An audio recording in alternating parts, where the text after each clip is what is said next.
Listo. Entonces vamos a comenzar primero con los temas que nos corresponden el día de hoy y luego vamos a continuar con los temas que nos faltaban. Ya, entonces vamos a ver primero lo que es mordedura de arañas y mordedura de ofidios. Como les decía, vamos a tratar de hacer los puntos más importantes, ya que son bastantes temas los que tenemos que abordar, y para que tengan tiempo para que puedan repasar otros temas y también para que puedan ver algunas preguntas de banco. Así que vamos a comenzar. Ya, entonces vamos a ver primero lo que es mordeduras de arañas.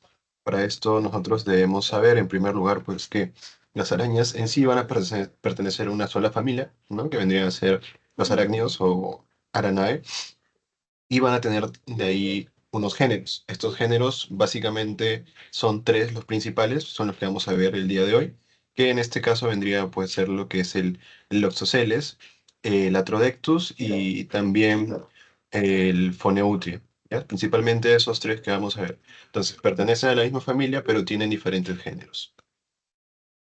Vamos a comenzar entonces con el loxocelismo. ¿Ya? El loxocelismo vamos a ver que también va a tener diferentes especies. O sea, tenemos una familia, luego tenemos género y ahora tenemos especies.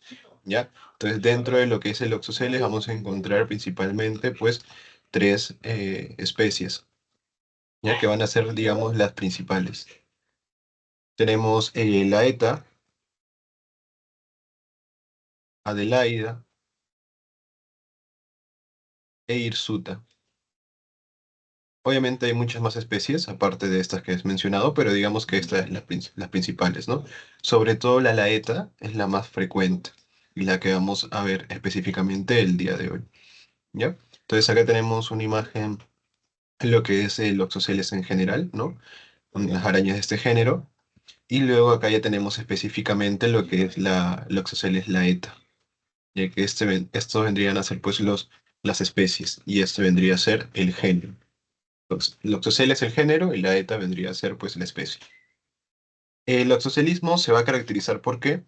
Porque también se va a denominar como araña de los rincones, ¿ya? Araña de los rincones, y por lo tanto es intradomiciliaria, ¿ya? Por eso se le conoce así, es una característica que es intradomiciliaria. En sí, pues esta araña como tal de este género no son agresivas, no son agresivas como tal, pero sí, digamos que cuando estén frente a alguna situación que consideren que están en peligro estas arañas, pues ahí sí van a morder, ¿no? Pero en general, pues no suelen ser agresivas estas arañas. Por otro lado, ¿qué más podemos mencionar? Dentro ya de la fisiopatología del oxocelismo, vamos a ver que básicamente todo lo que desencadena la clínica o todo lo que genera afectación del organismo es el veneno, ¿no? El veneno que va a inocular pues esta araña durante la mordedura. Y vamos a ver que este veneno va a estar compuesto por diferentes moléculas, ¿no? Esterasas, ¿no? Por ejemplo, proteasas, etcétera. Pero la principal, y la que debemos recordar en este caso, es la esfingomilinasa D. ¿Por qué? Porque esta esfingomilinasa D va a actuar sobre los hematíes, sobre la membrana de los hematíes,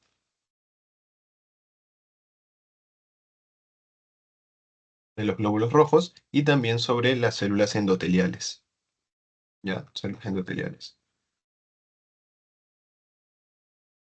¿Y qué va a hacer sobre la membrana de los hematíes? Va a generar pues una destrucción de los hematíes, por lo tanto va a producir lo que es una hemólisis. Y esto es importante, ¿por qué? Porque esto va a expresarse en la clínica que vamos a encontrar y de la que vamos a hablar en un momento, ¿ya?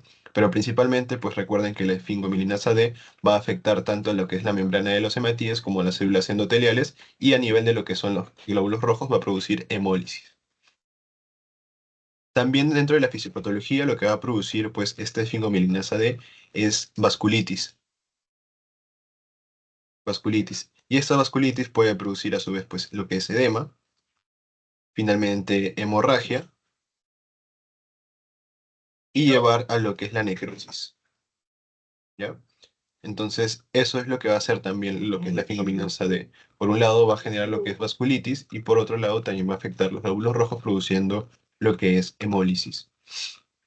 Dentro, pues, de la clínica vamos a ver que van a existir dos formas, la forma cutánea y la forma cutáneo-visceral. La forma cutánea es la más frecuente, por eso acá se menciona que se presenta en el 90% de los casos, ¿no? O sea, es una forma puramente cutánea. ¿Qué vamos a encontrar en la forma cutánea? Vamos a ver principalmente que va a haber lo que es dolor, va a haber edema, eritema, y principalmente eso, ¿no? Como signos de flebosis, ¿no? Que vamos a encontrar a nivel de lo que es la mordedura, ¿no? Dolor, edema, eritema. Pero luego de un tiempo, alrededor de 24 a 48 horas, ya se va a formar lo que es la placa libedoide.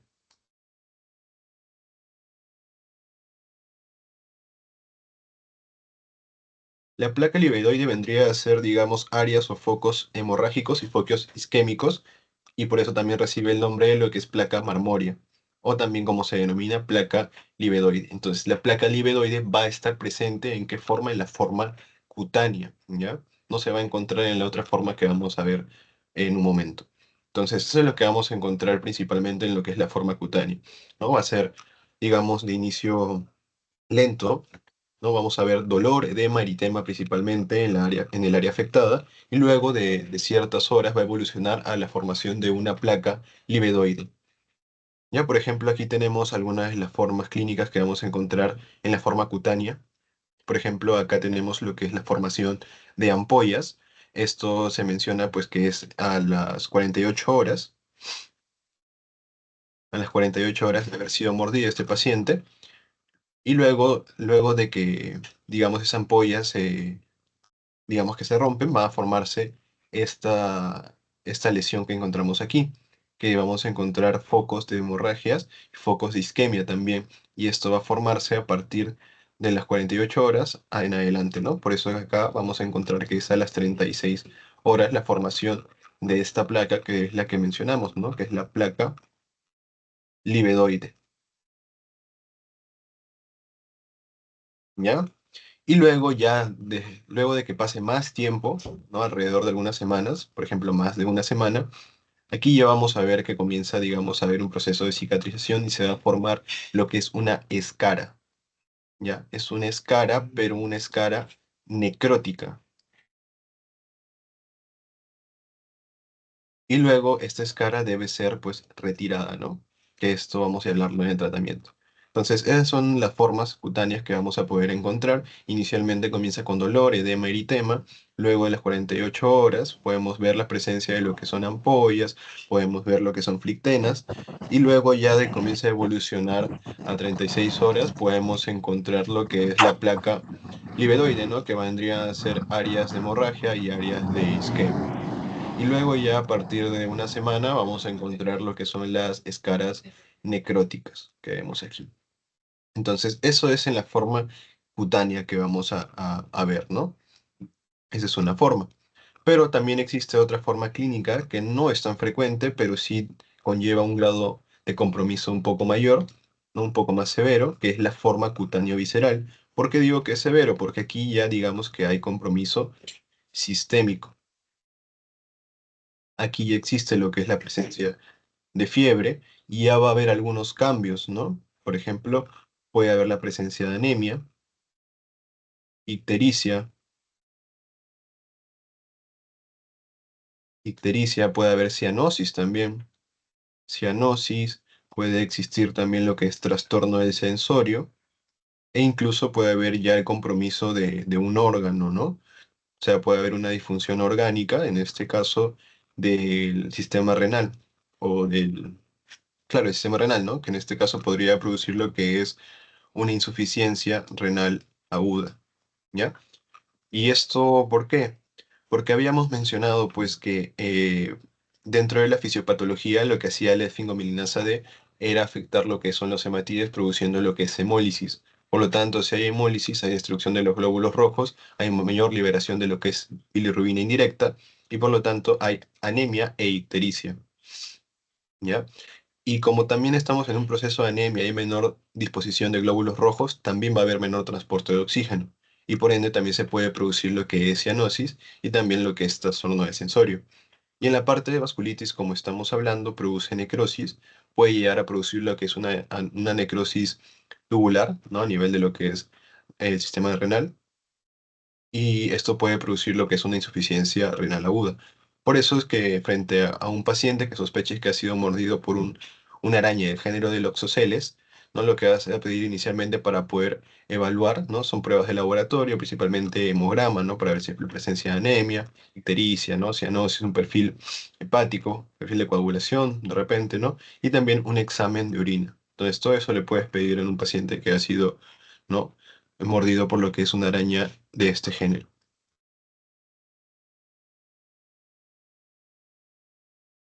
Ahora, con respecto pues al tratamiento, vamos a ver que este va a ser bastante amplio, ¿no? Vamos a ver que en este caso este gráfico nos ayuda bastante porque nos relaciona tanto lo que es el tratamiento como un poco de la fisiopatología, ¿no? Como habíamos mencionado, el veneno de Loxoceles tiene diferentes compuestos, encontramos proteasas, peptidasas, factores difusores, etcétera, pero el principal es la esfengomilinasa D. ¿Ya? En este caso, pues vamos a ver que se le puede realizar lo que es el antiveneno, pero también existen otros fármacos que se pueden utilizar. En este caso, vamos a ver que dentro de la fisiopatología también está relacionado con lo que es el aumento de selectinas, y esto va a generar o va a favorecer lo que es la quimiotaxis de los neutrófilos, es decir, el pasaje de los neutrófilos hacia los tejidos. Y esto va a contribuir también a lo que es la lesión dermonecrótica. Igual la liberación de citoquinas y quimioquinas puede generar inflamación y esto va a contribuir a lo que es la lesión dermonecrótica. Y así vamos a encontrar otros factores que van a, a influir en lo que es la fisiopatología, ¿no?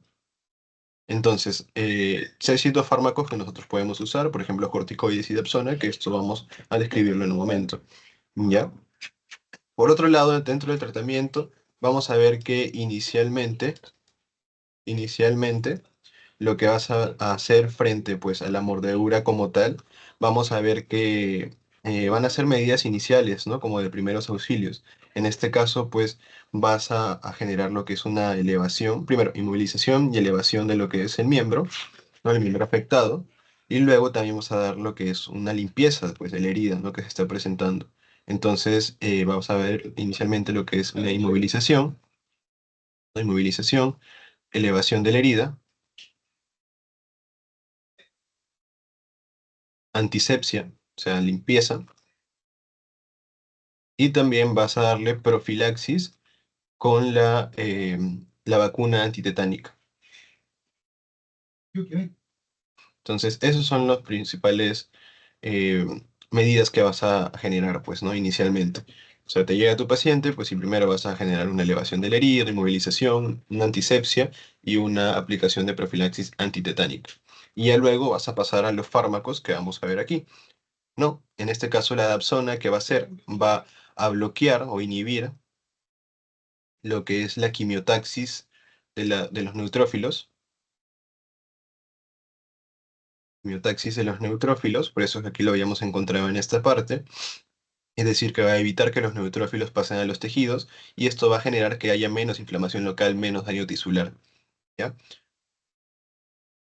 La colchicina va a tener un mecanismo parecido al de la dapsona, pero este más está relacionado a disminuir lo que es el proceso de necrosis. También va a ser útil, ¿no? Para poder ayudar a lo que es el cuadro. La clorfenamina ayuda a lo que es disminuir lo que es el edema y también un poco el dolor. Y los corticoides ayudan a disminuir, pues, los factores inflamatorios, ¿no? La inflamación, como vemos aquí, ¿no? Los corticoides ayudan a lo que es la inflamación, disminuyendo la liberación de citoquinas y quimioquinas y por lo tanto disminuyendo lo que es la lesión dermonecrótica. Ahora, con respecto a los corticoides, vamos a ver que hay cierta controversia, sobre todo en la forma cutánea, porque se menciona que en la forma cutánea no es necesaria la utilización de corticoides, ¿ya? Porque es controversial esto.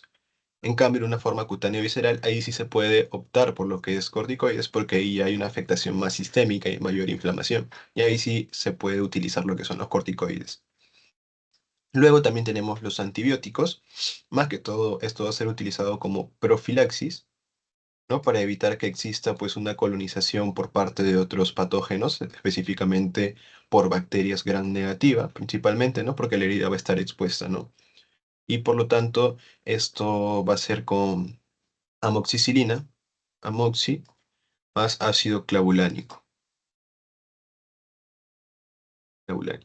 Y finalmente, el tratamiento, digamos, definitivo vendría a ser el tratamiento quirúrgico, que en este caso se puede realizar lo que es una escarectomía, ¿no? O sea, una resección, digamos, de la escara necrótica que se va a formar, ¿no? Y esto se suele realizar a partir de la primera semana, ¿ya? O sea, mayor o igual a una semana después de haber presentado lo que es la mordedura. ¿Por qué? Porque se dice que el retiro o la escarectomía precoz, o sea, o temprana, pues está relacionado a mayor morbimortalidad. Por eso se prefiere esperar hasta a partir de una semana para poder realizar lo que es la escarectomía. Entonces, eso es lo principal con respecto a a los exoceles. Bueno, creo que falta a este cuadro. Sí, falta este cuadro de aquí, que es más que todo para que puedan ver cómo abordar, ¿no? El cuadro clínico dependiendo el nivel, ¿no? En que estén. Por ejemplo, o el grado en que estén, ¿no? Por ejemplo, leve, moderado, severo. En el grado leve, pues solo vas a encontrar lo que es eritema, edema, prurito de repente, dolor. Y a nivel de manifestaciones sistémicas, fiebre y malestar general principalmente, ¿no? Alteraciones en el laboratorio, ninguna. Y en este caso va a ser un tratamiento, sí, Albert. Hola, una consulta. ¿Qué función tenía la Dapsona con la colchicina? No te entendí en esa parte. Allá lo que hace la dapsona es que va a inhibir lo que es la quimiotaxis de los neutrófilos, es decir, que va a evitar que los neutrófilos pasen a los tejidos. Por lo tanto, si hay menos células inflamatorias a nivel de lo que es la lesión, esto va a disminuir lo que es el daño tisular y por lo tanto la inflamación local. Y ahí la colchicina tiene un mecanismo parecido a lo que es la dapsona, también va a contribuir a eso y también a la disminución de lo que son los radicales libres. Mientras que los corticoides, más que todo, está dirigido a disminuir lo que es la liberación de citoquinas, o sea, disminuir la inflamación. Entonces, tanto los corticoides como la dapsona van a contribuir a lo que es la disminución de la inflamación y por lo tanto disminuir lo que es la lesión dermonecrótica, ¿ya? En el caso de los corticoides, más que todo se utiliza en la forma cutánea visceral, en la forma cutánea pura o en la forma cutánea en sí, pues no tanto, ¿no? Es controversial su uso.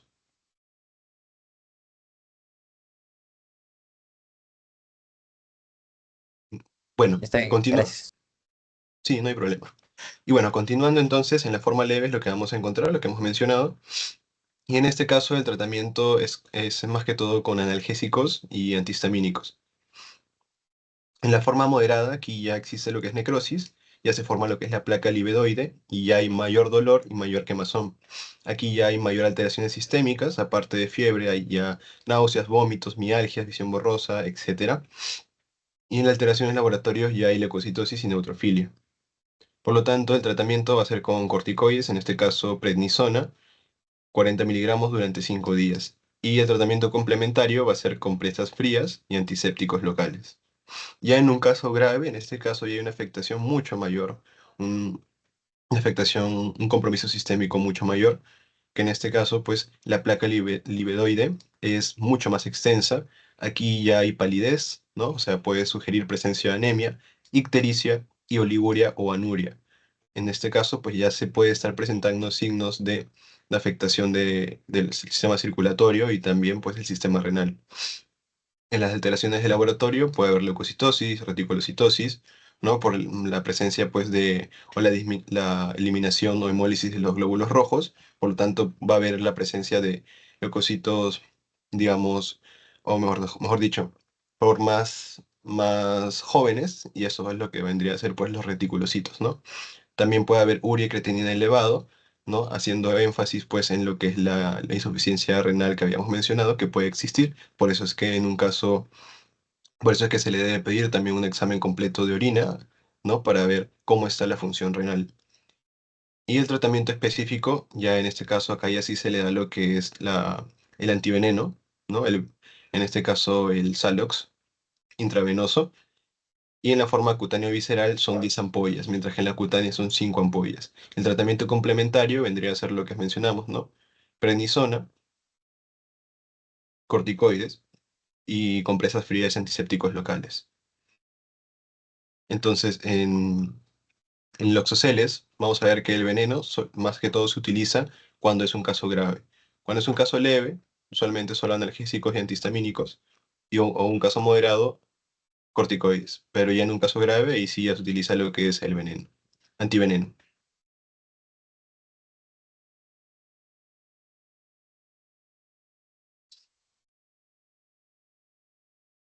Y bueno, eso es con respecto a Loxoceles, ¿no? Más que todo, digamos que tiene una afectación hemotóxica, por así decirlo, ¿no? Esa esfingomilinasa D va a ser más hemotóxica, ya que va a afectar lo que son los hematíes y va a producir lo que es anemia, ictericia, ¿no?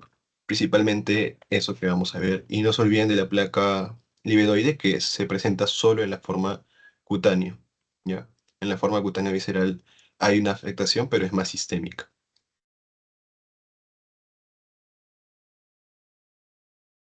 Y ahora vamos a hablar acerca del atrodectismo, que en este caso es bastante diferente a lo que es el oxoceles, más que todo en la presentación clínica, y ya vamos a ver por qué. Bueno, en este caso vamos a ver principalmente que va a existir diferentes especies, al igual que en los oxoceles, pero en el atrodectismo principalmente lo que vamos a encontrar de sus especies es la especie Mactans. Mactans, ¿ya? Como vemos aquí, ¿no? El Atrodectus mactans, que también es conocida como la viuda negra.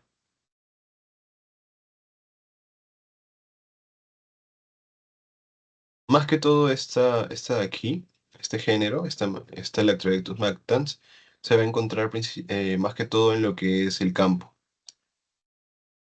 a diferencia de los oxoceles que era intradomiciliaria, esta se encuentra más que todo en el campo. Y hablando también acerca de la fisiopatología, todo va a radicar en lo que es la presencia del veneno. En este caso, pues tenemos lo que es la alfa-latrotoxina. Esta alfa-latrotoxina va a ser la responsable principalmente pues de la fisiopatología. Esta es una neurotoxina. Esa es una diferencia que encontramos con el Oxoceles, ¿no? El Oxoceles habíamos mencionado que era más que todo hemotóxico, una hemotoxina.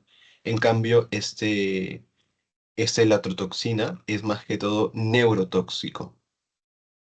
¿Qué va a hacer esta neurotoxina?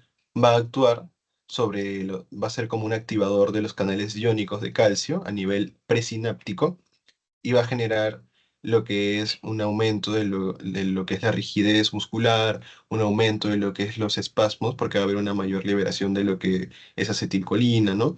Etcétera. Entonces, eso es principalmente lo que vamos a ver. Por lo tanto, en la clínica, ¿qué vamos a encontrar? Vamos a encontrar una clínica parecida a lo que habíamos visto en la parte de tétanos, ¿no? En la primera clase, y vamos a encontrar pues espasmos musculares, dolor, ¿no? Contracciones. En este caso podemos encontrar lo que es trismo, ¿no?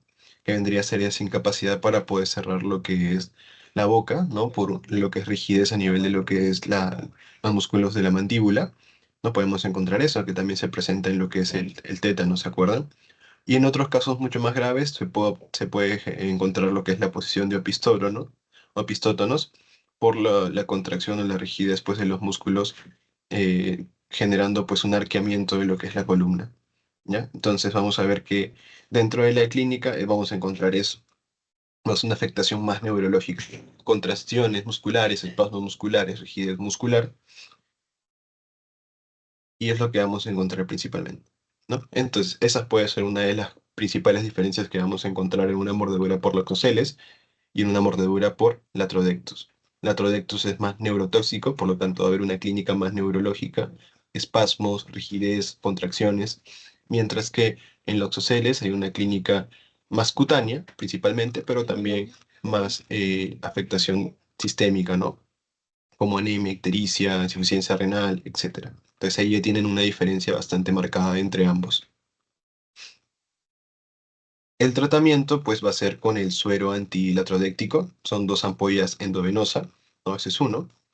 También vas a darle lo que es anticolinesterácicos, por lo que hemos escrito en la fisiopatología con el veneno del Atrodectus. Y en tercer lugar, vamos a darle miorelajantes, ¿no? Como estamos viendo que la clínica se presenta con espasmos musculares, con contracciones musculares, lo que tú quieres generar, pues, es evitar esas contracciones, esos espasmos. Por lo tanto, vas a darle miorelajantes, así como también, pues, analgésicos, ¿no? Entonces, este es el tratamiento principalmente para lo que es el Atrodectus. ¿Ya? Entonces, no se olviden, pues, la Atrodectus también, dentro de las especies que vamos a encontrar, está la Mactans, conocida como viuda negra. Su, su veneno es más neurotóxico, produciendo un impacto o una alteración al sistema, a nivel de lo que es el sistema nervioso, ¿no? Dentro de la clínica podemos encontrar rigidez muscular principalmente, ¿no?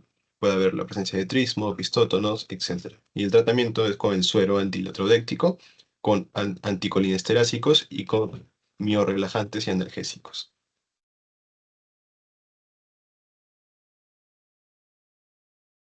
Y finalmente, para terminar con mordedura de arañas, vamos a ver lo que es el foneutrismo. Ya el foneutrismo, vamos a ver que también tiene diferentes especies, ¿no? Por ejemplo, este de aquí. Y lo que vamos a ver en el foneutrismo es una afectación también un poco neurológica, pero aquí también hay un compromiso cardiovascular, ¿ya? Principalmente cardiovascular, pero también neurológico. ¿Y esto por qué? Más que todo porque el veneno que tiene este género va a actuar sobre los canales de sodio, va a aumentar lo que es la despolarización de las fibras musculares y también va a afectar lo que son las fibras nerviosas sensitivas, ¿ya? Entonces va a tener tanto una afectación neurológica y también va a haber una afectación cardiovascular.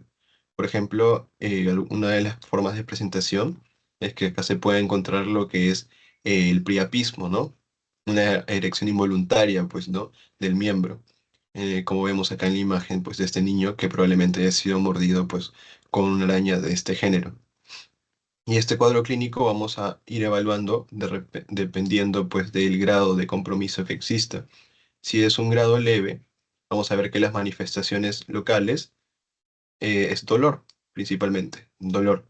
Y manifestaciones sistémicas vamos a encontrar taquicardia, ¿no? Porque el compromiso más que todo que vamos a ver es tanto neurológico, pero principalmente también cardiovascular.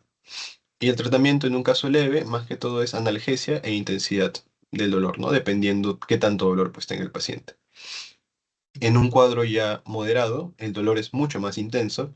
Aquí va a haber mayor agitación, sudoración, vómitos, hipertensión arterial, ¿no? Como les comentaba, pues ha habido una afectación cardiovascular bastante marcada, que inicialmente va a haber cursar con hipertensión, pero luego esto va a ir cambiando y ya no va a ser hipertensión, sino que se va a la hipotensión, pudiendo llegar hasta el shock.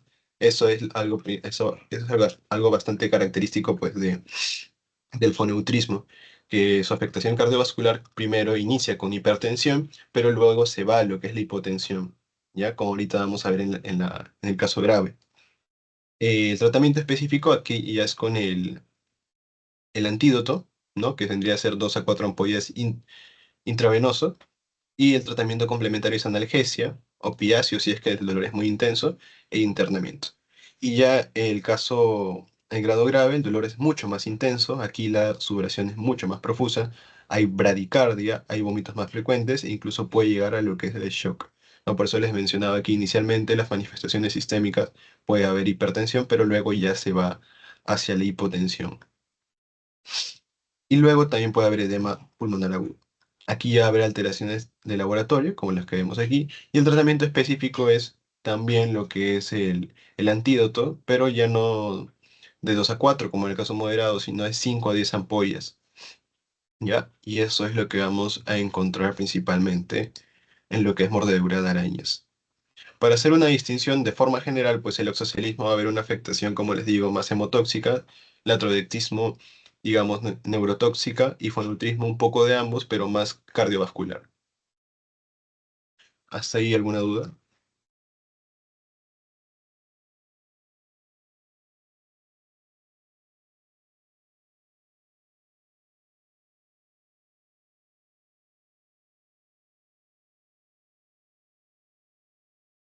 Entonces continuamos con lo que es mordedura por ofidios.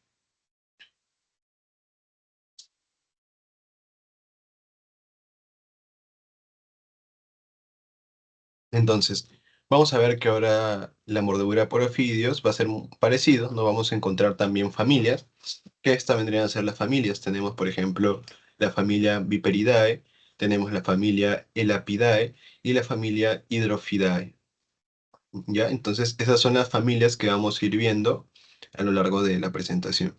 ¿No? Acá tenemos una imagen, pues, de una un espécimen, ¿no? De la familia de los Viperidae, y por otro lado tenemos un espécimen de la familia Elapídica, ¿no? Dentro de la epidemiología vamos a ver que la mayor incidencia es en Loreto, y la mayor letalidad es en Amazonas, donde se va a presentar principalmente estas mordeduras en los meses lluviosos, de noviembre a marzo. Y el género Bothrops es digamos, uno de los géneros más frecuentes que pertenece a la familia de los Viperidae. ¿No? Y acá tenemos un cuadro donde podemos evidenciar pues la familia que habíamos mencionado, Viperidae, Lapidae, Hydrophidae, y tenemos el género, en este caso Poprops, el que vamos a hablar, también Crotalus, que vamos a hablar, y principalmente esos son los que vamos a ver, ¿no?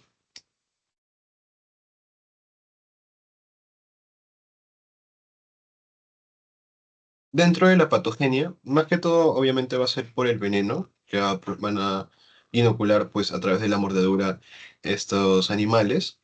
En este caso, pues el Bobrot, vamos a ver que está más relacionado con lo que es una afectación hemotóxica, mientras que la chesis está más relacionado con una afectación también, ¿no? Más que todo hemotóxica.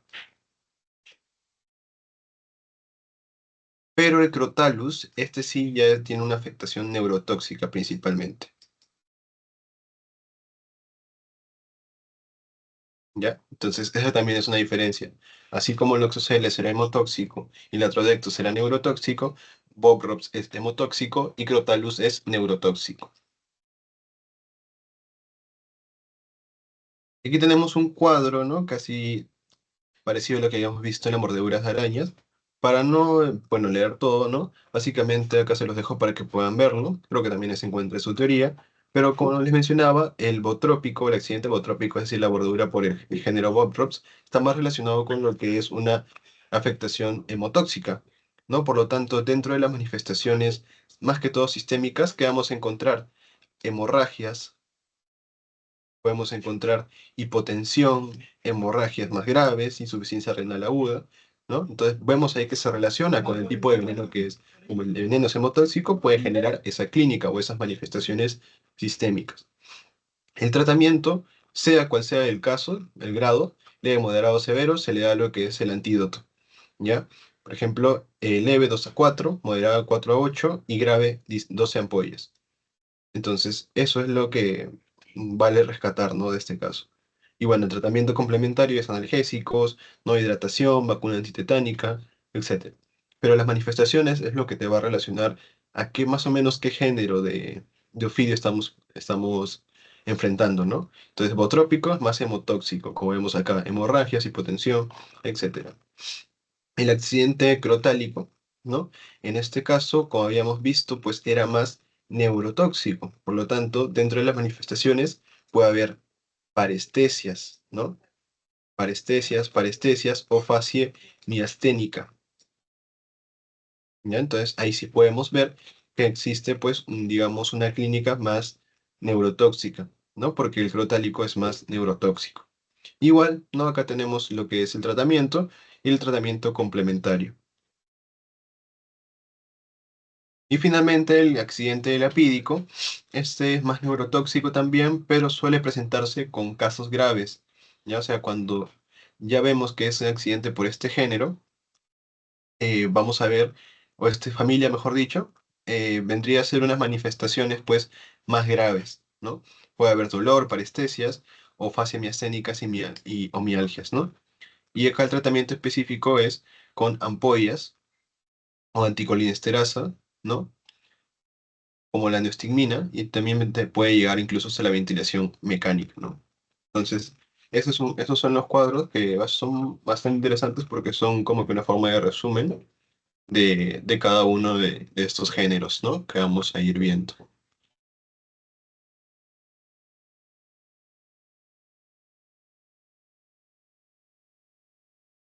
Para el diagnóstico, obviamente va a ser con una buena historia clínica. El paciente o el familiar del paciente va a venir y te va a decir a mi hijo, mi hija, mi hermano, mi tío, etcétera, lo ha mordido pues una serpiente.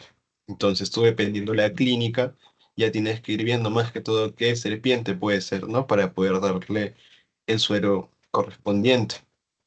¿Ya? Pero muy aparte de eso, también se pueden pedir exámenes auxiliares, por ejemplo, se le puede pedir lo que es ELISA, IgM, IgG, etcétera. Pero dentro de las pruebas principales o las más utilizadas tenemos la aglutinación de látex, básicamente para ver si es que existe pues la presencia de aglutinación o no. Para eso se va a utilizar lo que es el suero pues del paciente y se le va a colocar los antígenos, ¿no?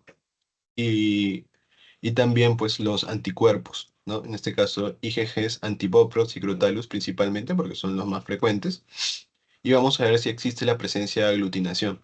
O sea, si es que existe pues una unión entre lo que es el anticuerpo con el antígeno, ¿no? Formando inmunocomplejos. Entonces, esa es la reacción de aglutinación. Mientras mayor aglutinación exista, entonces tú vas a ver que que va a existir, ¿no? Mayor afectación, ¿no? O va a ser, digamos, mm, vas a tener un mejor acercamiento, mayor certeza para el diagnóstico, ¿no? También dependiendo al reactivo. Entonces, más que todo eso se utiliza para el diagnóstico y la aglutinación de látex. Y para el tratamiento, los primeros auxilios, pues es reposo, no realizar sangrías, no realizar torniquetes, no crioterapia, no shock eléctrico y trasladar al establecimiento de salud más cercano. No adicionalmente, pues una antisepsia de la herida adecuada, una analgesia, hidratación y también antibióticos, ¿no? Como les había mencionado en lo que es Loxoceles para evitar, pues, una una colonización por otras bacterias. Por eso acá también se utiliza lo que es amoxicilina más ácido clavulánico.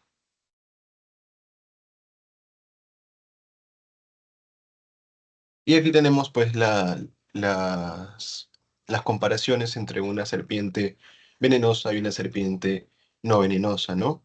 Porque además a veces, según me comentaban pues algunos doctores, en el serum, cuando existe una mordedura, te suelen traer pues la serpiente para que tú veas más que todo qué serpiente es, ¿no? Y si tú no sabes cómo reconocer si es venenosa o no venenosa, pues no, más que todo fallar en lo que es tanto el diagnóstico como el tratamiento. Entonces, para eso ayudas a estas imágenes para poder ver, ¿no? La diferencia entre una serpiente venenosa y una no venenosa. La venenosa, más que todo, tiene una cola corta y gruesa, cabeza triangular, no triangular, y una pupila elíptica, ¿no? Como vemos aquí.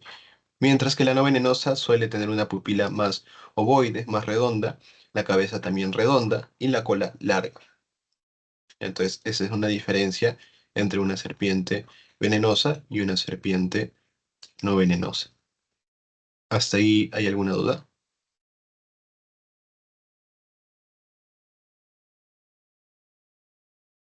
Ya está claro. Listo. Entre mordeduras de araña y dofidios, lo que más preguntan es de arañas, sobre todo de loxoceles.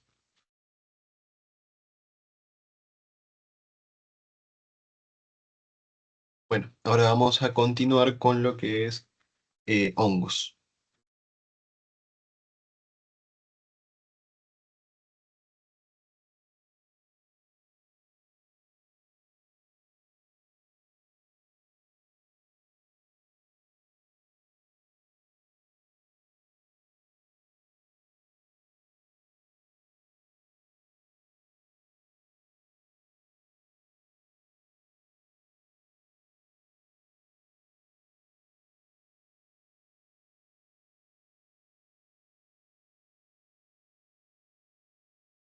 Listo. Entonces vamos a continuar, ¿no? En este caso vamos a hablar sobre hongos.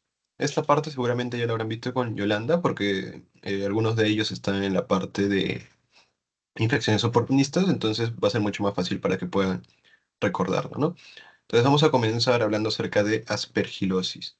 Ya la aspergilosis vendría a ser pues un hongo filamentoso, que en este caso bueno, a modo de historia, ¿no? Se denomina así porque, bueno, su descubridor vio que existía pues un parecido entre la forma del aspergilo y el hisopo que utilizan pues los sacerdotes para poder esparcir lo que es el agua bendita, ¿no?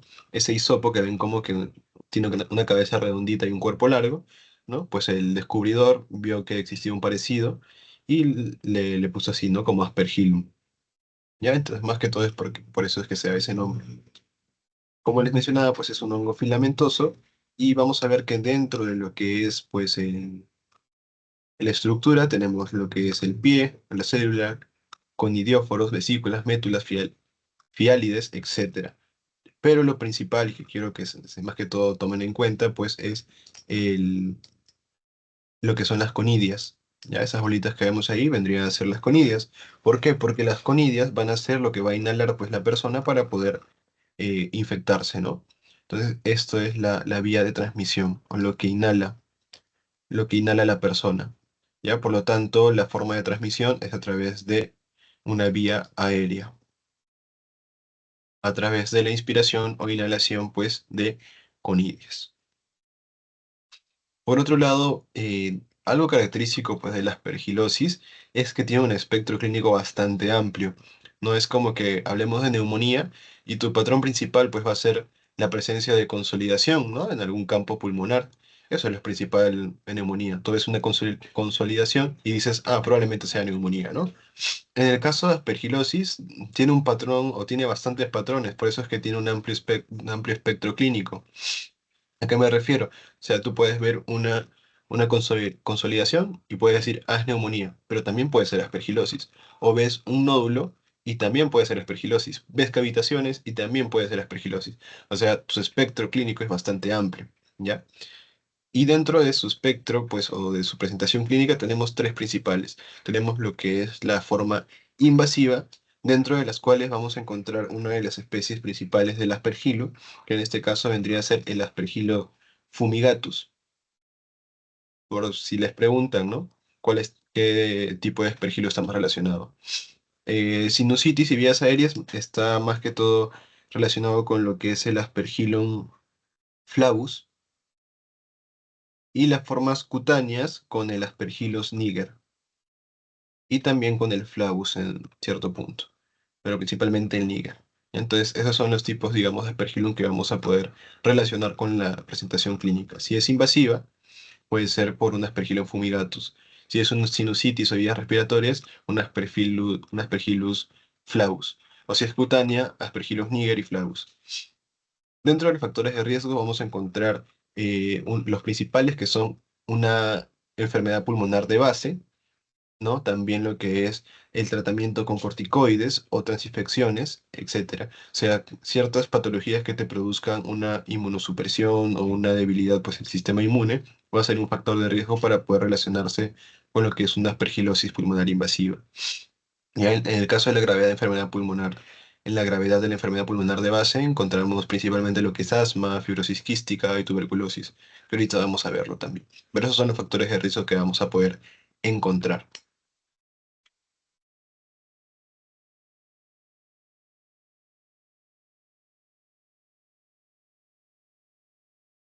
Y bueno, como les comentaba, dentro de la clínica es bastante amplia, es bastante extensa.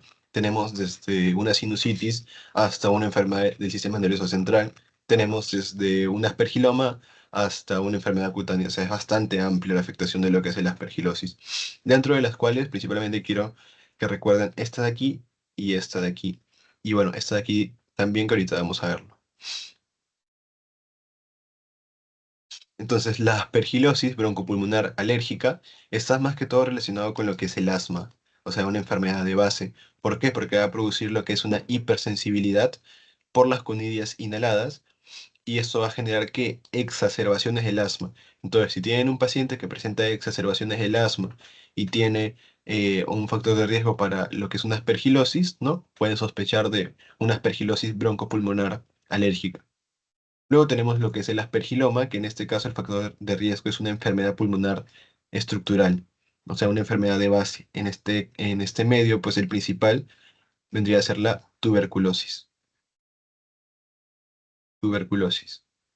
¿Por qué? Porque la masa de los hongos, en este caso, se va a desarrollar dentro de las cavidades pulmonares.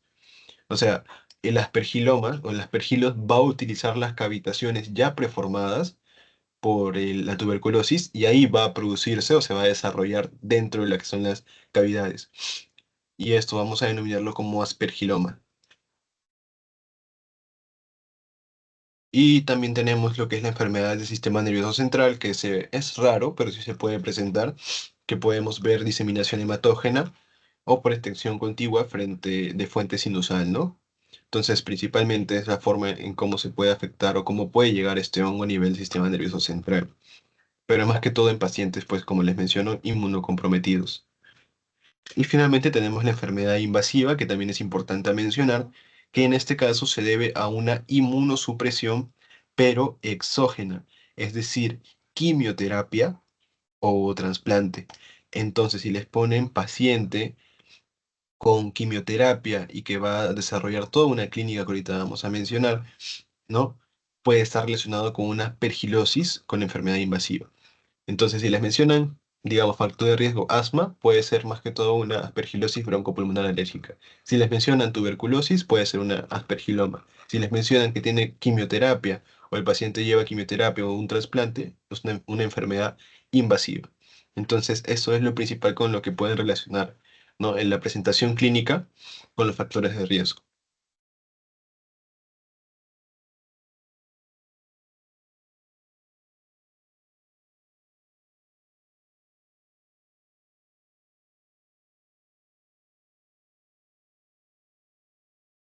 Y bueno, entonces continuando, pues tenemos el diagnóstico, ¿no?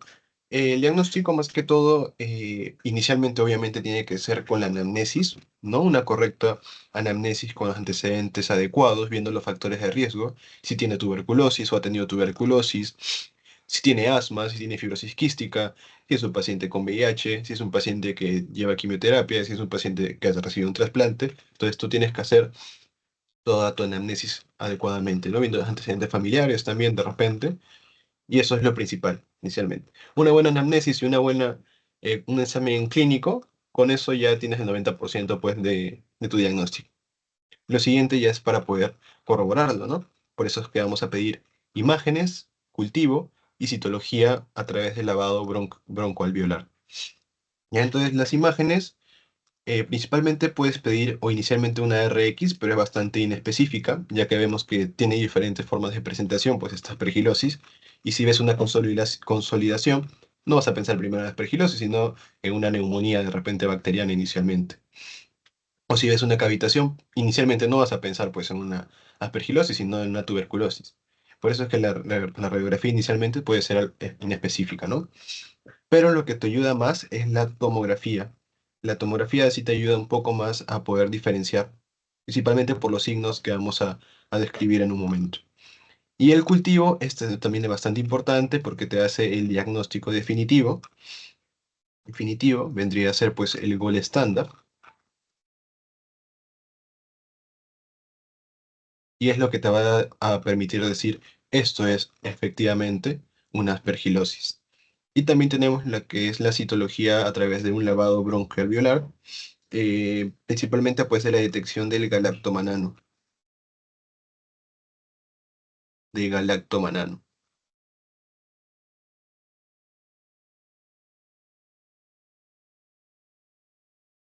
Manano.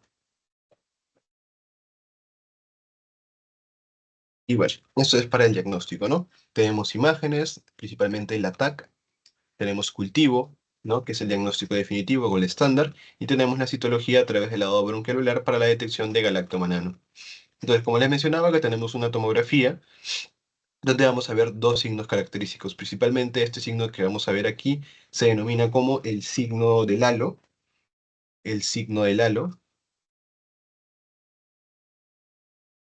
del halo, donde vamos a ver un contorno atenuado a su alrededor. O sea, vamos a ver aquí la lesión y alrededor pues vamos a ver lo que está atenuado. O sea, si se dan cuenta, esta parte de aquí, o sea, todo eso, todo ese contorno está como que atenuado. Si lo comparas, acá está más atenuado y acá hay mucho mayor realce.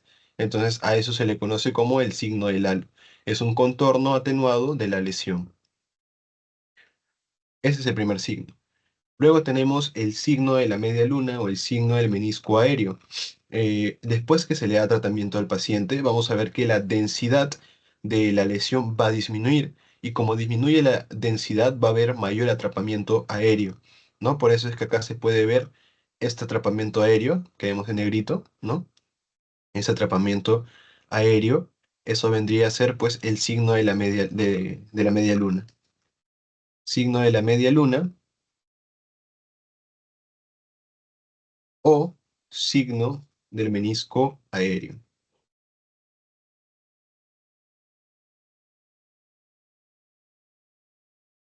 Menisco aéreo. ¿Ya? Entonces, esos son dos signos principales que sí, esto preguntan bastante, sí que para que lo recuerden.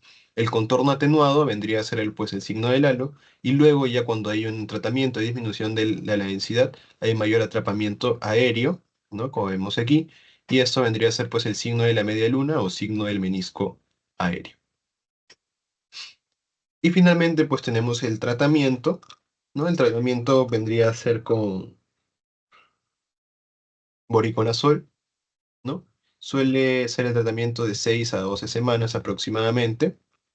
Y vamos a ver que inicialmente se da una dosis de 6 miligramos por kilo intravenoso cada 12 horas, hasta completar dos dosis. Y luego se continúa con 4 miligramos por kilo intravenoso también, ¿no? Entonces, eso es con el tratamiento.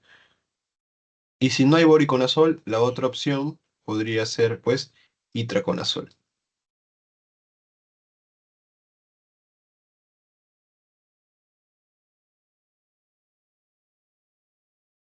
¿Alguna duda hasta ahí?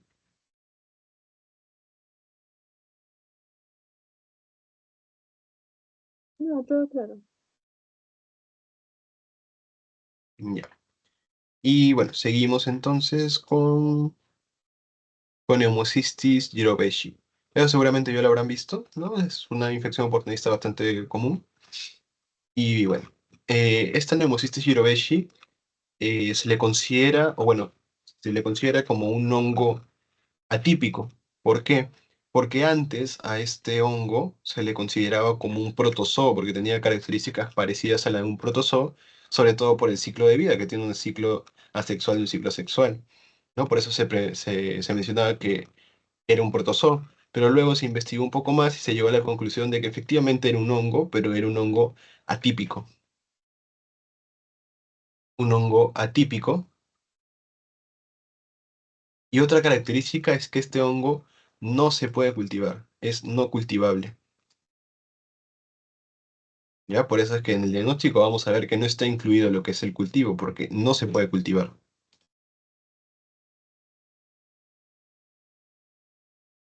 Dentro de la morfología vamos a encontrar las tres formas morfológicas,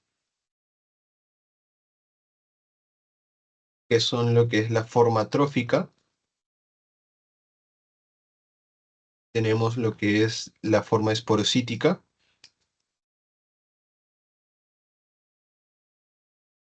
y tenemos también lo que es el quiste maduro. ¿Ya? Entonces, esa es la forma. Por eso es que les mencionaba que antes se le consideraba como un protozoo, ¿no? Por las características que compartía. Entonces, la forma sexual va a estar, digamos, va a predominar aquí lo que es la forma trófica y va a producir lo que es una mitosis. Va a comenzar a multiplicarse por mitosis y va a dar células haploides. Entonces, en la fase sexual, lo que va a hacer es que dos formas atróficas haploides van a conjugarse y van a dar lo que es un cigoto. Luego, este cigoto va a comenzar a desarrollarse, va a formar un prequiste, de ahí va a comenzar a pasar por un proceso de meiosis y va a llevar a un quiste temprano. Luego este quiste temprano va a comenzar a madurar y va a dar lo que es un quiste maduro o un quiste tardío, ¿no? Dentro del quiste maduro van a comenzar a desarrollarse lo que son las levaduras y finalmente se van a liberar. Ya es un poco más que todo para que puedan ver sobre la fase, ¿no? O el ciclo que va a presentar el Hemocistis. Pero recuerden que es un hongo atípico y es un hongo no cultivable, que se va a presentar sobre todo en pacientes inmunocomprometidos. Ya por eso es que es una infección oportunista, sobre todo cuando el CD4 está bastante bajo, menor de 200.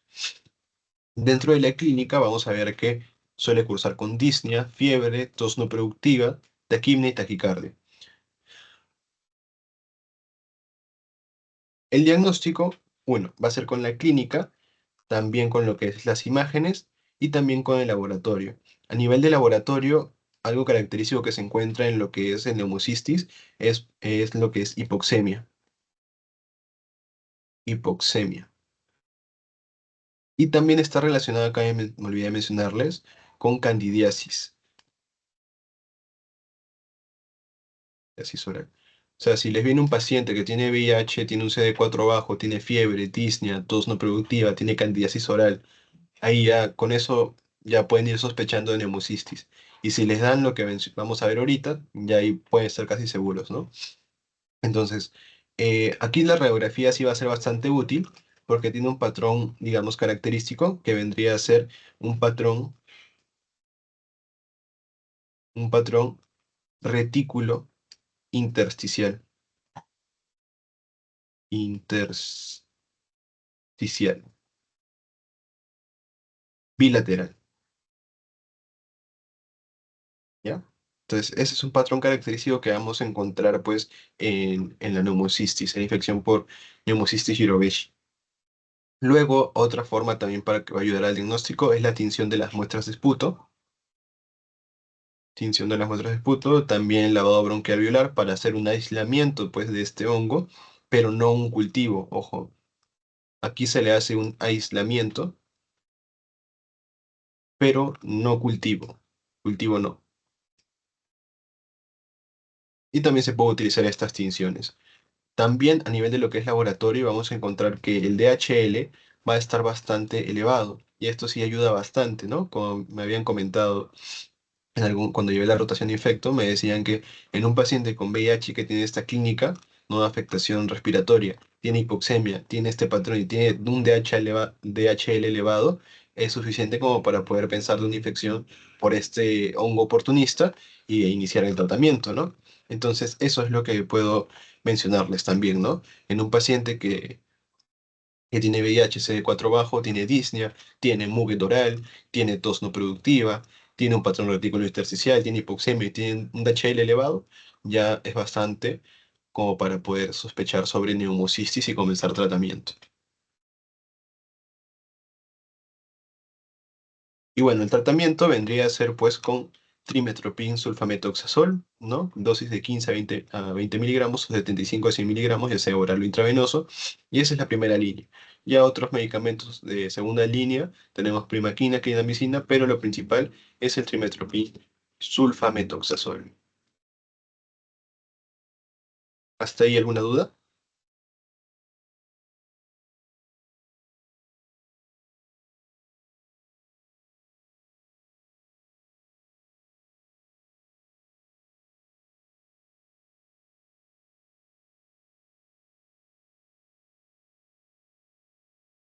Bueno, continuamos. Entonces, acuérdense de eso, neumocistis más que todo se va a presentar pues, en pacientes inmunocomprometidos, que va a cursar con hipoxemia, DHL elevado, un patrón retículo intersticial. Y bueno, ¿no? La clínica que vemos aquí. El diagnóstico no es con cultivo, no se vayan a confundir. El que se utiliza cultivo es el aspergilosis para el diagnóstico definitivo, pero en neumocistis no. Acá es con un aislamiento, puede ser con tinción, con la radiografía, pero no hay un cultivo de por medio para poder dar el diagnóstico definitivo. Y el tratamiento es con trimetoprim.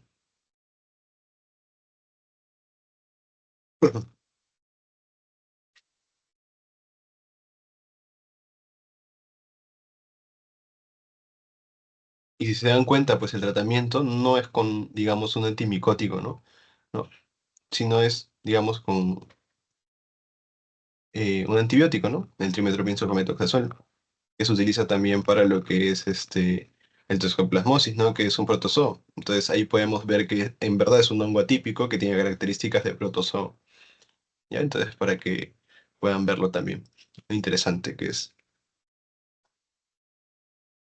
Y finalmente, pues para terminar con los hongos, vamos a hablar acerca de lo que es el Cryptococcus, ¿ya? En este caso, el Cryptococcus, vamos a tener dos especies que van a ser relevantes para el humano. Tenemos a lo que es el Cryptococcus neoformans, que se va a encontrar principalmente en las heces de las aves. Y tenemos también lo que es Cryptococcus gatti,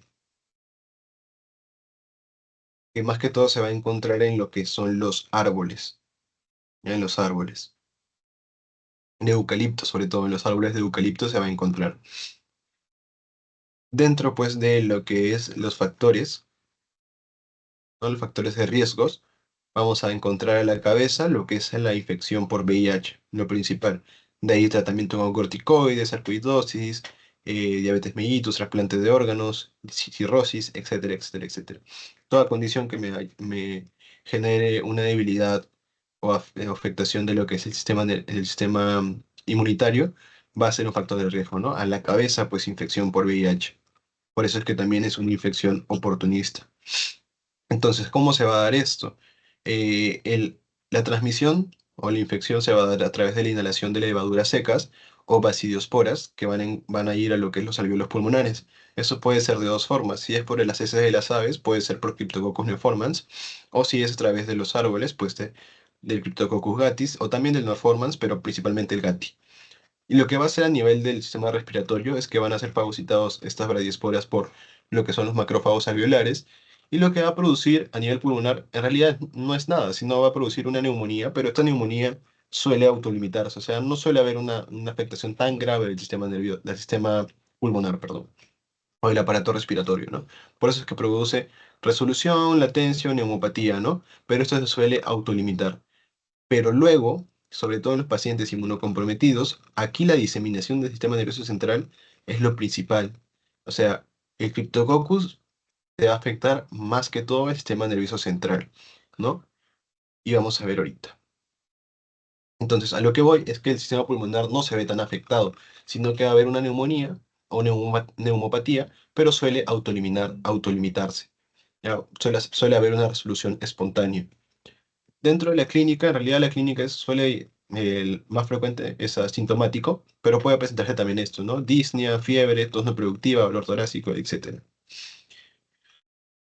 Y aquí tenemos una radiografía donde vamos a encontrar un nódulo de criptococo, ¿no? Como vemos aquí, ¿no? Acá tenemos un nódulo de criptococo, ¿no? En el campo pulmonar derecho, más que todo a nivel de lo que es la base. Y vemos que aquí el paciente es previamente sano, asintomático, y que tiene un nódulo, probablemente pues radiografía no le hayan pedido porque tenga una clínica de afectación respiratoria, sino probablemente le habrán pedido para algún control o para algún trabajo, un examen médico, etcétera, y encontraron eso. Por eso es que, como les comentaba, la neumonía o la neumopatía a nivel pulmonar, pues suele autolimitar, suele ser bastante espontáneo. Por eso acá menciona, ¿no? Previamente sano y asintomático. O sea, se lo han encontrado probablemente por algún examen que se le ha realizado, ¿no? Pero ¿cuándo es el problema? El problema es cuando el criptococo llega a nivel del sistema nervioso central, sobre todo en quién, en pacientes con VIH, VIH con un CD4 bajo, ¿ya? El CD4 bajo. Y esas son las manifestaciones que podemos ver: fiebre, cefalea, náuseas, vómitos, meningismo, fotofobia, convulsiones, alteraciones cognitivas, etcétera. Lo que quiero que recuerden es esto de aquí, el aumento de la presión intracraneal. Ya, el Cryptococcus está bastante relacionado con lo que es el aumento de la PIC. O sea, tú sospechas de un paciente que tiene que tiene una afectación del sistema nervioso central por estas características, ¿no? Le vas a hacer que una punción lumbar para poder evaluar lo que es el líquido cefalorraquídeo. Y si en la punción lumbar tú ves que tienes una presión de apertura mayor de 20 centímetros de agua, entonces tú puedes pensar que la PIC está aumentada. Y eso es característico de el Cryptococcus. Por eso acá, acá menciona el 50%, ¿no? Es bastante frecuente.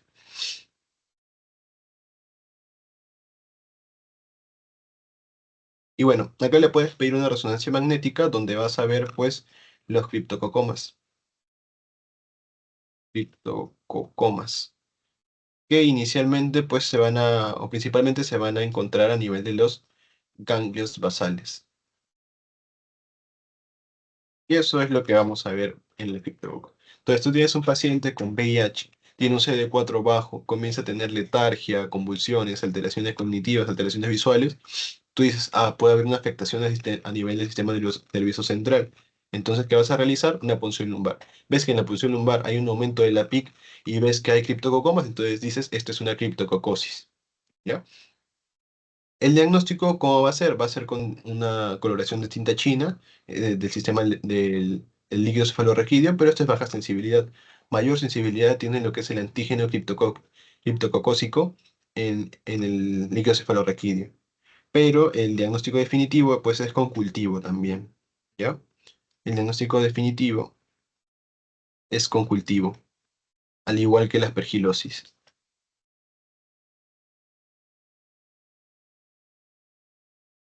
Y finalmente el tratamiento es con anfotericina B.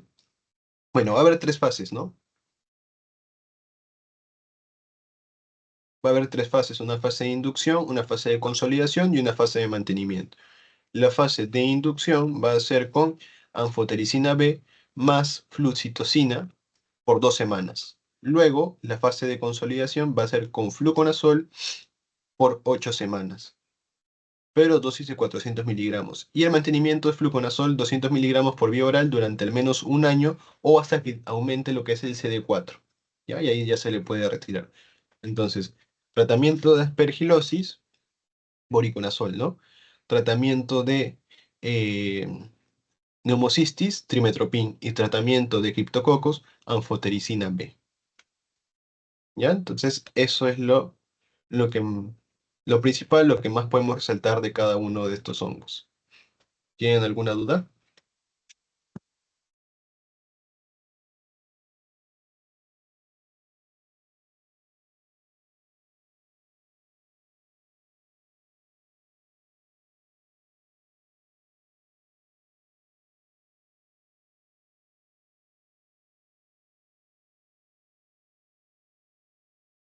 Entonces, eso es, ¿no?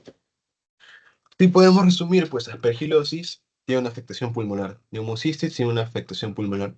¿Cómo lo diferencio? Aspergilosis te van a dar un factor de riesgo que puede ser asma, puede ser tuberculosis, puede ser quimioterapia, ¿no? Y te pueden decir signo del halo, te pueden decir que encuentran el signo del menisco, y ahí ya te puedes relacionar. Neumocistis te pueden decir un paciente con VIH, te pueden decir que tiene hipoxemia, tiene candidez oral, tiene un patrón retículo intersticial, y ya sospechas de neumocistis. Tratamiento, trimetopim. Y criptococosis, no hay tanta afectación pulmonar, pero sí afecta más el sistema nervioso central, ¿no? ¿Y qué es lo principal? Aumento de la presión intracraneal, con aumento de la presión de apertura mayor de 20 centímetros de agua.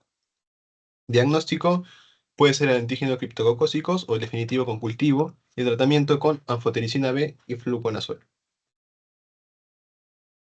¿Ya? Y ahora vamos a continuar con los dos temas que nos faltan, que vendría a ser leptospirosis y bartonelosis.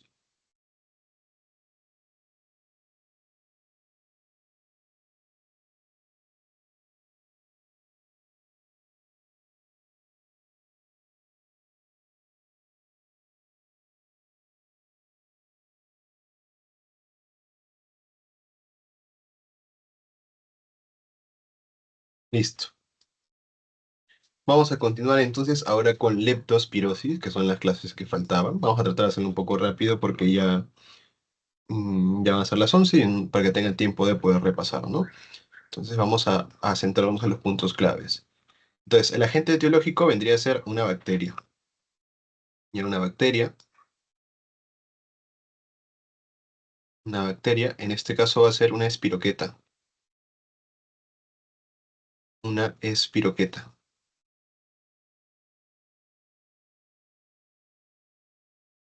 Ya, características pues de la bacteria, va a ser delgada, va a tener forma de espiral y va a ser una enfermedad zoonótica, ya, una infección zoonótica. Vamos a ver que de las especies que va a tener esta espiroqueta o esta leptospira, va a ser la interrogans la más frecuente, la más común. ¿Ya? Y como es una infección zoonótica, vamos a ver que existen ciertos reservorios. Estos reservorios pueden ser animales silvestres o también pueden ser animales domésticos, pueden ser perros, gatos, también puede ser por otro lado caballos, cerdos, pero el principal reservorio vendría a ser pues la rata, específicamente la rata parda. Entonces, a esta enfermedad también se le conoce por eso como fiebre de las ratas o también como fiebre de los pantanos. ¿Y quiénes van a estar en riesgo? Pues aquellos pacientes, perdón, aquellos trabajadores que van a estar en contacto con lo que es la orina de animales, ¿no? Sea trabajadores de saneamiento o trabajadores que se van a encargar de lo que es el tratamiento del agua, etcétera, ¿no? Entonces, esos trabajadores van a estar expuestos, ¿no? Van a ser, digamos, van a tener un factor de riesgo ocupacional. Dentro de la epidemiología vamos a ver pues que al 2024 hasta el momento, ¿no? Se han presentado lo que es 805 casos, 98 y 73, que van a tener los departamentos más frecuentes, la mayor cantidad de casos que vamos a encontrar son en estos departamentos, ¿no? Loreto, Madre de Dios y San Martín. O sea, son departamentos que básicamente son de la selva, ¿no? Entonces, podemos intuir que hay una relación entre lo que es el, el clima o el ecosistema con lo que es esta infección. Y sí, sí lo hay. Es porque esta infección más que todo se encuentra en lo que es en las zonas tropicales y también está relacionado con lo que es las inundaciones, los desastres naturales. ¿Por qué? Por lo siguiente, estos departamentos sabemos que tienen bastantes ríos, ¿sí o no? Tiene bastantes ríos. Tiene bastantes ríos. No, vamos a poner agua. Imaginemos que es un río. Entonces, alrededor del río, pues vamos a tener suelo, ya vamos a tener suelo. Y vamos a ver que estas piroquetas se van a encontrar pues en el suelo, ¿no? Se van a encontrar en el suelo. Entonces, cuando comienza a llover, cuando llueve, estas espiroquetas que estaban en el suelo pasan a lo que es el río, ya pasan al río. Entonces, si viene una persona y digamos que tiene una herida en el pie o una herida en el brazo y se mete al río, no sé, a lavarse, a lavar su ropa, a recolectar agua, pescar, etcétera, se mete y esta bacteria puede ingresar por esa herida. Entonces, esa es una de las formas en la cual se puede transmitir esta infección. Otra forma es también si esta persona toma el agua directamente, también se puede incluir. O si comienza a bucear o nadar, también se puede contagiar. Entonces, son todas las formas que pueden ocurrir para que esta persona se pueda contagiar. ¿Y todo por qué? Por el clima que vamos a encontrar. Entonces, una de las medidas que se puede tomar en cuenta, ¿no? Es un adecuado saneamiento, un adecuado control de lo que es el agua, ¿no? Todo eso podemos evitar. Entonces, dentro de la patogenia ya vimos que la transmisión es a través de una herida, en primer lugar, pues una herida, pero también puede entrar por mucosas, como mucosa nasofaringea, orofaringea y también por conjuntiva. O sea, si yo tengo una herida y me meto al agua, se puede contagiar. Si yo tomo el agua, me puedo contagiar. Si me sumerjo simplemente, puedo entrar por la conjuntiva, me puedo contagiar. Entonces, son diferentes formas en las cuales yo me puedo infectar con esta bacteria. Entonces, ¿qué va a producir principalmente? Va a producir lo que es una fagocitosis. Bueno, ingresa lo que es la leptospira, es fagocitada por los macrófagos y polimorfonucleares, va a generar una liberación de citoquinas que van a activar a los linfocitos CD4 y esto va a liberar muchas más citoquinas. Estas citoquinas van a funcionar como pirógenos endógenos, pueden llegar a lo que es el hipotálamo y producir lo que es la fiebre, ¿ya? También se puede producir lo que es lesión muscular y cefalea. Pero lo principal que va a producir esto es una lesión endotelial. Esta lesión endotelial va a producir lo que es vasculitis. Así como habíamos visto que el oxoceles podría producir vasculitis, acá también se produce lo que es una vasculitis de los vasos de pequeño calibre. Estas vasculitis, al fin y al cabo, como mencionamos, puede producir lo que es una necrosis. Una necrosis a nivel de lo que es una necrosis muscular, hepática y renal. La lesión muscular va a producir una necrosis focal. A nivel hepático va a producir una necrosis centrolobulillar. A nivel renal puede producir lo que es una necrosis tubular o puede producir lo que es nefritis intersticial. ¿Y todo por qué? Todo explicado por la vasculitis. Entonces, digamos que dentro de la patogenia, lo principal o lo que desencadena todo es vasculitis. Por otro lado, también tenemos otros antígenos, digamos, que también van a intervenir, otros compuestos, otras moléculas. Tenemos la lipoproteína, el lipopolisacárido 32, que según el plasminógeno favorece lo que es la colonización renal. Tenemos el lipopolisacárido en sí, que estimula la producción de IgM. Tenemos el L21 y 45, que inhibe la mieloperoxidasa, ¿no? Que vendrían a ser unas enzimas liberadas por los lisosomas de neutrófilos principalmente, ¿no? Entonces, esa sustancia lo va a inhibir y por lo tanto va a resistir a lo que es la respuesta inmune. También tenemos el LIC-A y el B que van a evadir lo que es el complemento. Entonces va a tener diferentes moléculas en sí que van a generar pues esa protección o esa respuesta por parte de la bacteria para poder sobrevivir a lo que es el sistema inmune de la persona, ¿no? Pero en general, pues lo que quiero que recuerden es que va a producir lo que es vasculitis, esto va a producir necrosis y va a producir necrosis principalmente en tres lugares: músculo, a nivel hepático y a nivel renal. A nivel muscular, una necrosis focal; a nivel hepático, una necrosis centrobuliar; y a nivel renal, una necrosis tubular. ¿Ya? Eso es suficiente, o es lo que quiero que recuerden, que produce vasculitis, la leptospirosis. Entonces, ¿cómo es el ciclo de transmisión? Pues ya vimos, las ratas son las principales portadoras, son los principales reservorios, pero también hay otros, ¿no? La enfermedad se va a transmitir por la orina de las ratas infectadas, ¿no? Que van a infectar pues los ríos o los lugares con inundaciones. Entonces la persona que tenga una herida expuesta, ¿no? Puede por ahí entrar la bacteria.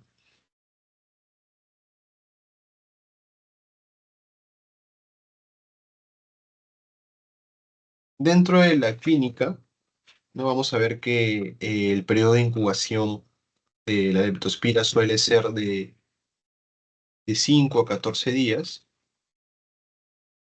y lo que se va a producir inicialmente es fiebre mayor a 39 grados, cefalea bitemporal o retroorbitaria, mialgias, etc. Esto quiero que sepan: una mialgia difusa en las pantorrillas. Si tendríamos que rescatar un síntoma, una característica clínica bastante relevante y que esté relacionado con la leptospirosis, es eso. Es una mialgia, pero principalmente en las pantorrillas. Eso es característico, así como también la fiebre, ¿no? Dentro de los síntomas, otros síntomas tenemos gastrointestinales, hepatomegalia, trastornos neurológicos, rash, etcétera, etcétera. Pero lo principal es las pantorrillas y también la conjuntivitis o sufusión conjuntival, ¿no? Eso es lo principal, ¿ya?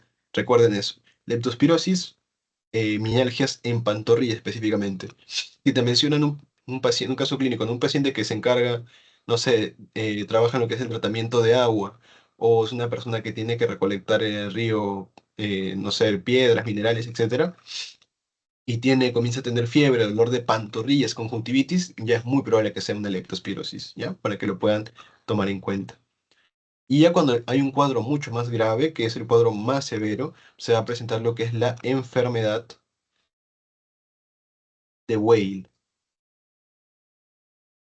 La enfermedad de Weil es la forma más grave de la leptospirosis, y en este caso va a haber una afectación renal, una afectación hepática y afectación del estado mental. O sea, va a haber el trastorno del sensorio, va a haber lo que es una insuficiencia hepática, que se va a traducir con la presencia de una ictericia y alteración de lo que es el perfil hepático, y también una insuficiencia renal aguda, ¿ya? Entonces, si tienes un paciente que ya has visto que tiene estas características inicialmente y luego comienza a desarrollar lo que es insuficiencia hepática, insuficiencia renal y trastorno del sensorio, entonces ya no es simplemente una leptospirosis, sino ya es una enfermedad de Weil. Y bueno, para el diagnóstico entonces podemos utilizar lo que son métodos directos y métodos indirectos. En el caso pues del método directo, vamos a ver que podemos tomar una muestra de sangre, de orina o de líquido cefalorraquídeo, y lo que vamos a utilizar es un cultivo, ¿no? Un cultivo y PCR. Sabemos pues que el cultivo es bastante específico, bastante se utiliza para lo que es el diagnóstico ya definitivo, pero esto es lento, ¿no?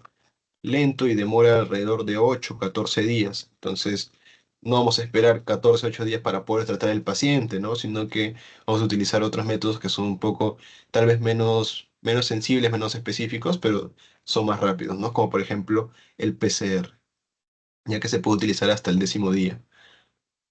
Y luego tenemos ya el diagnóstico indirecto, que se puede utilizar desde el 6.º día de la enfermedad.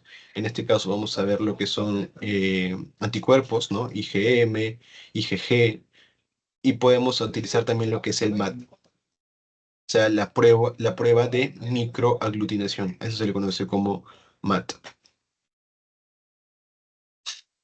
Y bueno, este es el MAT, ¿no? Es más que todo se va a lo que se va a utilizar, ¿no? Lo que es una muestra de lo que es el cultivo de leptospira, ¿no? Y se va a colocar, pues, ¿no? Este suero y se va a colocar los anticuerpos, IgM y IgG, y vamos a ver si existe aglutinación. Es parecido a lo que ya hemos visto, lo de la aglutinación de látex, parecido, ¿no? Vamos a ver, pues, que si existe aglutinación o no. ¿Cuándo vamos a considerar como un caso confirmado? Cuando la leptospirosis debe tener un título agudo de MAT mayor o igual a 1/400, ¿ya? 1/400. Eso es en caso, pues, de en general, pero cuando vemos que se habla ya de pacientes que viven en lo que es la selva, algunos hablan sobre que tiene que ser mayor a 1/800. Ya, pero en general, cuando es 1 más 400 ya es suficiente como para poder decir que es un caso confirmado. Y cuando es un caso probable es cuando los títulos es de mayor o igual a 1/100. Entonces, eso es para que puedan tomar en cuenta. Principalmente este dato de aquí, no se olviden. Entonces, el diagnóstico para leptospirosis depende de lo que te pregunte, ¿no? Si es una forma aguda, puede ser PCR, puede ser IgM o la prueba de aglutinación, de microaglutinación.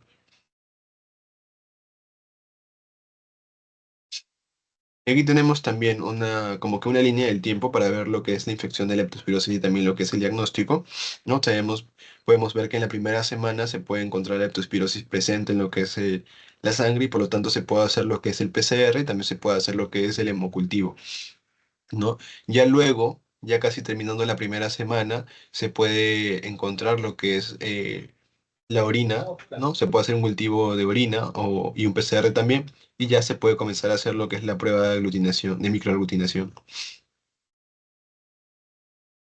Adicionalmente, también podemos ver que ya casi a finales pues, de la semana 1 comienza a aumentar lo que es la IgM, y luego comienza a aumentar lo que es la IgG, y la IgG ya se mantiene, y la IgM comienza a disminuir, ¿no? Entonces, eso es más que todo para que puedan ver también lo que es las diferentes formas de diagnóstico y también su relación con el tiempo, ¿no? de enfermedad.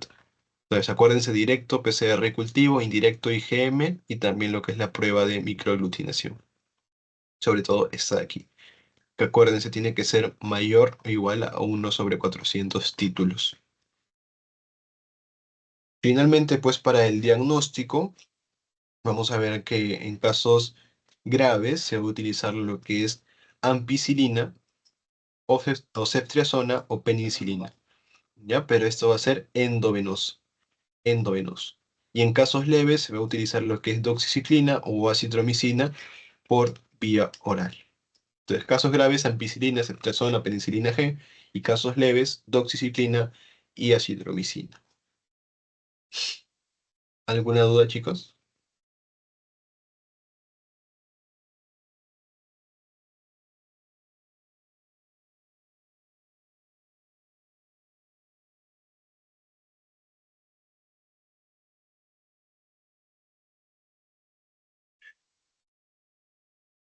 Y bueno, entonces, eso es lo que quería traerles sobre leptospirosis. Acuérdense, pues, el reservorio vendría a ser las ratas, la rata parda específicamente. El factor de riesgo es los trabajadores que tengan que estar involucrados con lo que es el tratamiento de agua. Regiones donde más se presenta es en la selva, departamentos Loreto, Madre de Dios, San Martín, por las características del clima, del ecosistema, de los ríos que vamos a encontrar a ese nivel, sobre todo las lluvias también, los huracanes, mejor dicho, las inundaciones, etcétera. La patogenia, acuérdense que es por vasculitis, que puede afectar tanto el sistema muscular por eso se caracteriza por ese dolor de pantorrilla. También podemos encontrar lo que es afectación de lo que es el sistema renal y el hepático, y más que todo eso de ahí, ¿no? Acuérdense que la forma de transmisión es a través de las heridas o de la mucosa de la conjuntiva, la mucosa nasofaringea u orofaringea. Y dentro de la clínica, lo característico es el dolor en pantorrilla y la fiebre. También la conjuntivitis, la sufusión conjuntival. Ya cuando comienza a haber afectación renal o alteración de la función la función renal, ya comienza a haber alteración de la función hepática y alteración del estado mental, ya ahí sospechen sobre una enfermedad de Weill. Diagnóstico, directo e indirecto, principalmente con la prueba de microaglutinación y tratamiento con lo que hemos descrito. ¿Ya? Entonces, eso es lo principal, lo que puedo rescatar sobre lo que es leptospirosis.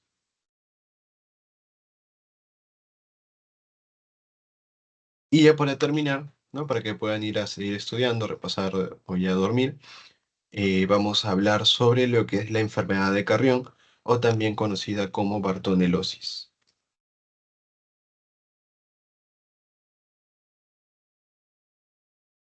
Y aquí tenemos pues la enfermedad de Carrión. Entonces, el agente etiológico pues, de la enfermedad de Carrión vendría a ser la bartonela, una bacteria también. Por eso es que también se le llama como bartonelosis. ¿Ya? Entonces, esta bartonela es una bacteria que, digamos, el tipo, el principal, es la Bartonella bacilliformis. Bacilliformis. ¿Ya? Esto vamos a ver que su diana principal o su diana de afectación, pues son los eritrocitos y también las células endoteliales. Y principalmente pues va a ser una enfermedad transmitida por vectores, ¿no? Así como el dengue, el Zika, la malaria. Esta bacteria también se va a transmitir por un vector que es la lutzomia, que ya vamos a ir describiéndolo más adelante. ¿Ya? Esta también es una bacteria móvil porque tiene su flagelo, como vemos aquí, por lo tanto es una bacteria bastante móvil. Dentro de lo que es la epidemiología, vamos a ver que existen diferentes especies de Bartonella, pero la principal pues es la Bartonella bacilliformis, como les mencioné. Pero también tenemos otras, ¿no? Como Quintana, Genselae, Rochalimae, Ankashi, etc. Pero la principal, la más frecuente, es la bacilliformis. Hablando un poco sobre la historia pues, de lo que es la enfermedad de Carrión, vamos a ver que esto existe, o bueno, existe evidencia, ¿no? Que pueda haber acontecido lo que es esta enfermedad en los periodos pre-Inca e Inca, ¿no? Se menciona que pues los huacos y las máscaras presentaban lo que eran lesiones semejantes a lesiones verrucógenas, ¿no? Que podrían estar relacionados con lo que es la enfermedad de Carrión. Entonces, desde ese tiempo de periodos pre-Inca e Inca ya se podía dar un vistazo sobre la presencia de esta enfermedad. Luego, en la época colonial, alrededor del año 1532, en Coaques se dice que la mitad del ejército de Pizarro murió por una clínica o sintomatología parecida a lo que es la enfermedad de Carrión, que vamos a ir describiendo más adelante. Y se le atribuye que el ejército de Pizarro pudo haber muerto o pudo haber fallecido por esta enfermedad. Luego ya en la época de la República, en la construcción del ferrocarril que iba desde lo que es Lima hasta lo que es La Oroya, murieron alrededor de 4.000 personas, no solo peruanos, también chinos, chilenos, etcétera. Y se menciona que fue por la enfermedad de Carrión, ¿no? La bartonelosis. Ya en agosto de 1885, Daniel Alcides Carrión, ¿no? Que es un mártir de la medicina peruana, se inoculó pues esta bacteria para poder comprobar que existe una relación entre la fiebre de Loroya y la verruga peruana, que se menciona que pertenecen a la misma enfermedad. O sea, antes creían que la verruga peruana y la fiebre de Loroya eran entidades clínicas separadas, diferentes, aisladas. Pero Daniel Alcides Carrión pensaba que no, que sí existía una relación entre esos dos. Entonces, para poder demostrarlo, se inoculó lo que es esta bacteria y con eso ya pudo comprobar que sí existe una relación, pertenece a la misma enfermedad, pero digamos que no son exactamente lo mismo, ¿no? Ahorita vamos a ver por qué. En 1905 se descubre el agente causal de la enfermedad de Carrión, que vendría a ser, pues, ¿no? Lo que es la Bartonella. Y ya en los últimos 100 años ha existido brotes, sobre todo en Ancash, Cajamarca, Cusco, Lima y Amazonas. Con respecto a la patogenia, vamos a ver que esta es una enfermedad transmitida por vectores, específicamente por la Luxomia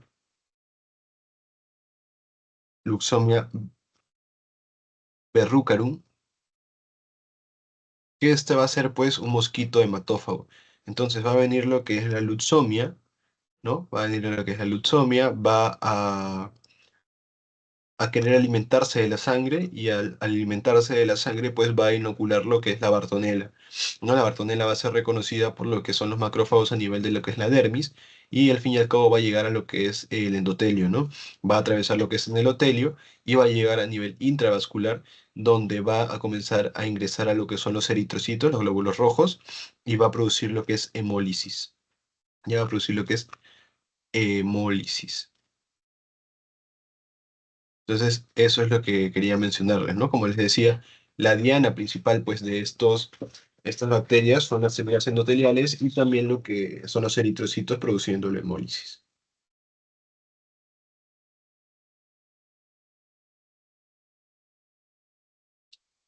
Y aquí tenemos las formas clínicas. Esta es una imagen sacada de lo que es la guía de Minsa, ¿no? Y eso es importante porque nos muestra la diferencia o, digamos, los estadios clínicos o las formas clínicas, pues, de esta enfermedad, ¿no? Primero tenemos la enfermedad de Carrión aguda, que el periodo de incubación suele ser de 10 a 271 días, ¿no? Y vamos a ver pues que se va a presentar como la enfermedad aguda, se va a presentar con fiebre o antecedentes de fiebre en los últimos 14 días, vamos a tener que es procedente o residente en un área de transmisión de Bartonella y tiene que tener los siguientes síntomas: artralgias, mialgias, hiporexia, palidez, ictericia, hepatomegalia, esplenomegalia, etc. Entonces, si tenemos un paciente que tiene fiebre o tiene antecedente de fiebre en los últimos 14 días, proviene de Ancash, de Cajamarca o de Cusco y tiene ictericia, tiene fiebre, tiene mialgias, entonces podemos sospechar de que es una enfermedad de Carrión aguda, ¿no? Por ejemplo, acá tenemos la mano del examinador o la mano del doctor tratante y tenemos una comparativa con lo que es la mano pues del paciente. Entonces notamos una gran diferencia, que aquí hay una coloración más amarillenta, haciendo énfasis en lo que es pues una ictericia. Y aquí tenemos un paciente que vemos que la conjuntiva estaba, digamos que estaba pálido, pues, ¿no? Sus mucosas están pálidas. Entonces ahí estamos viendo que el paciente probablemente tenga una anemia. Entonces, ¿por qué se produce la ictericia y la anemia? Porque habíamos mencionado en la fisiopatología que esta bacteria producía lo que es hemólisis a nivel de los eritrocitos y por lo tanto, si hay hemólisis, hay disminución de los glóbulos rojos produciendo anemia. Y como se está liberando mayor bilirrubina indirecta, entonces se produce una ictericia. Por eso es que vamos a encontrar tanto ictericia como palidez, así como también artralgias, mialgias y esplenomegalia o esplenohepatomegalia. Es una enfermedad de Carrión aguda. Cuando ya hablamos de una enfermedad de Carrión aguda grave complicada, aquí ya debe haber ciertos criterios que van a indicar una afectación de otros órganos. Por ejemplo, puede haber signos precoces de shock, como por ejemplo disminución de lo que es la presión arterial, puede haber aumento de lo que es la frecuencia cardíaca, etcétera. O también puede haber afectación pues, de otros órganos, ¿no? Como por ejemplo disfunción orgánica o multiorgánica, ¿no? Puede disminuir lo que es la eliminación de orina, por ejemplo, ¿no? Disminuye la orina, entonces esto puede estar relacionado con lo que es una insuficiencia renal. ¿No? También o un deterioro clínico a pesar de haber recibido un tratamiento antimicrobiano. Entonces tienes un paciente, tiene fiebre, tiene mialgias, artralgias, tiene fiebre, perdón, tiene palidez y ictericia, entonces tú dices, ay, este paciente probablemente tenga, ¿no? Una infección. Tengo que ver ahora qué infección. Considerando, pues, la residencia, dónde vive, de dónde viene, puedes decir ya, puede ser que sea una bartonelosis aguda. Entonces lo hospitalizas y ves que comienza a complicarse, que comienza a disminuir su presión, que comienza a orinar poco, ¿no? Que le estás dando tratamiento con antibióticos y no mejora, entonces dices, ah, ya, esto no es simplemente una enfermedad de Carrión aguda como tal, sino ya es una enfermedad de carrión agudo complicada. Y también tenemos la enfermedad de carrión asintomática, en la cual, oye, como su mismo nombre lo dice, no se presentan síntomas, ¿no? Eso es con la enfermedad de carrión aguda y es lo que se denominaba como lo que es la fiebre de Loroya, ¿no? Pero ya en la enfermedad de Carrión crónica o eruptiva, esto es lo que se considera como verruga peruana. Verruga peruana. Entonces, si nos damos cuenta, ambas digamos que pertenecen al mismo espectro, al mismo enfermedad, que es la enfermedad de Carrión, pero digamos que no es lo mismo. Una está más relacionada con lo que es la enfermedad aguda, como lo es la fiebre de Loroya, y la verruga peruana está más relacionada con lo que es la forma crónica, ¿no? Y que vamos a encontrar en la forma crónica o eruptiva o verruga peruana. Esto vamos a ver pues en pacientes que han tenido o son personas procedentes de la transmisión de Bartonella y que presentan verrugas de color rojo o violeta en la piel que pueden tener diferentes formas, nodulares, mulares, miliares, y que tienen un tiempo de evolución no mayor a 6 meses, ya no mayor a 6 meses. Por ejemplo, acá tenemos las diferentes formas o las diferentes lesiones. Tenemos la lesión miliar, ¿no? Que vemos aquí, que usualmente suele ser menor a 3 milímetros y que suele ser indoloro, o sea, no dolorosos. Tenemos el nódulo superficial que vemos aquí, tenemos una forma nubular más profunda y la forma tumoral o mular, que esta suele ser más grande, suele ser mayor a 5 milímetros y esta sí suele ser bastante dolorosa, ¿no? Y aquí tenemos pues una imagen donde vemos una paciente que tiene lo que es una verruga peruana, ¿no? Que está en fase mular, porque nos damos cuenta es bastante grande, ¿no? Mayor a 5 milímetros. Y aquí tenemos una fase eruptiva en general, ¿no? De este paciente. Y aquí tenemos la diferencia, ¿no? La forma miliar menores de 3 milímetros son globulosas, rojo vivo, y suelen ser pruriginosas, pero no dolorosas. La mular vemos que es mayor de 5 milímetros, suelen ser más eritematosas, más sésiles y más dolorosas. Y los nódulos son una afectación más subdérmica y suele asociarse a cambios en la piel. ¿Ya? Entonces, esas son las diferencias que vamos a encontrar. Las complicaciones asociadas a la enfermedad de Carrión, ¿no? Tenemos la fiebre de Loroya, que tiene una alteración cardiovascular, gastrointestinal, ¿no? Como vemos aquí, que lo pueden ver. Sobre todo la anemia, como les mencionaba, por la fisiopatología, puede estar relacionado. Y por otro lado tenemos también pues lo que es la verruga peruana, que sus complicaciones más que todo está relacionado con lo que es las infecciones térmicas o la transmisión vertical, sangrado, etcétera, ¿no? Entonces acá es un cuadro donde pueden ver un poco sobre las diferentes complicaciones que pueden presentar pues esta enfermedad.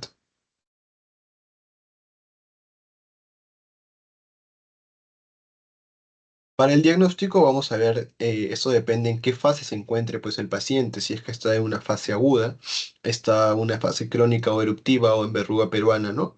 Entonces, en una fase aguda vamos a ver que la presencia pues a nivel de lo que es de la sangre va a estar bastante elevada de estas bacterias, por lo tanto podemos utilizar lo que es un frotis, no podemos utilizar un hemocultivo, podemos saber también usar lo que es un PCR, ¿ya? Eso es una fase aguda. Pero en una fase crónica o una fase eruptiva, aquí más que todo se utiliza lo que es pues el LISA, la inmunofluorescencia indirecta, el Western blot. Puedes utilizar cualquiera en realidad, pero ya no se va a encontrar tanto en el frotis, ¿no? Y aquí también va a ser mucho más importante lo que es la histopatología. Y en asintomáticos puedes utilizar lo que es el PCR, ¿no? Para poder ver si el paciente puede presentar, ¿no? o no esta enfermedad. Entonces, esto es más que todo para que puedan tener en cuenta que en una fase aguda, como hay bastante elevación de estas bacterias a nivel sanguíneo, puedes utilizar un frotis, un hemocultivo o un PCR. Y en la fase eruptiva, más que todo, pruebas indirectas, ¿no? Inmunofluorescencia, ELISA, Western blot, etc.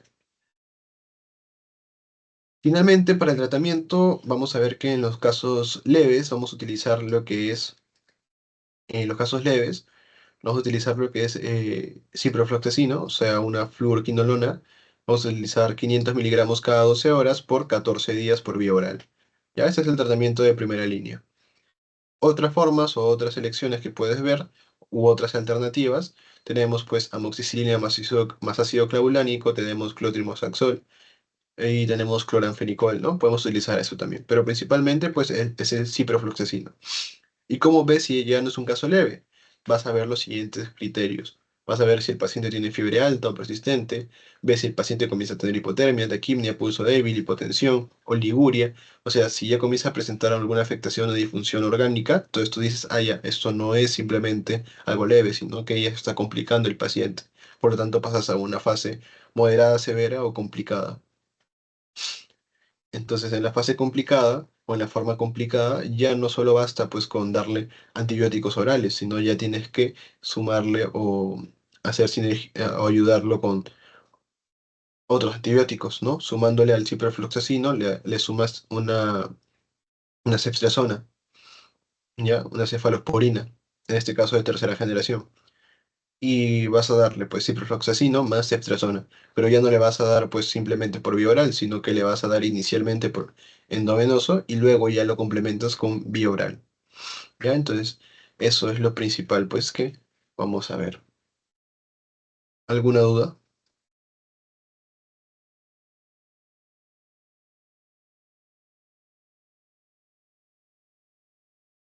No hay dudas.